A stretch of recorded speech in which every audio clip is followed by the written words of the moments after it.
Welcome to Kenton's videos. Enjoy the video. You begin by weighing and combining key components so melting is efficient.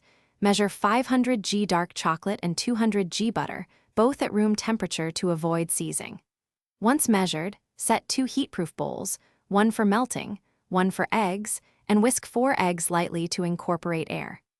Gently melt chocolate with butter over simmering water. Stir until smooth to create a glossy emulsion. Make sure to have your lined 20 cm pan ready and oven preheated to 170 degrees so you can move quickly.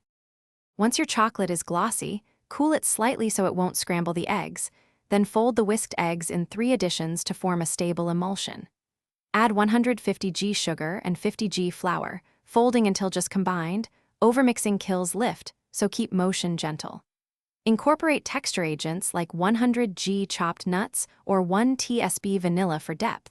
These elements balance mouthfeel and flavor. Make sure the batter is homogeneous but aerated, because trapped air creates that tender crumb you expect in a Choco Trillion. You transfer the batter to the lined pan and bake 25 to 30 minutes at 170 degrees. The center should still jiggle slightly. That yields fudgy texture once cooled. Once out of the oven, cool 10 minutes in the pan so edges set, then remove to a rack to finish. Chilling for 1 hour sharpens slices. If your cake cracks or becomes dense, adjust by reducing bake time a few minutes or folding in more air during mixing. Make sure oven temp is accurate and avoid overbeating. Thanks for watching. Consider subscribing if we helped you.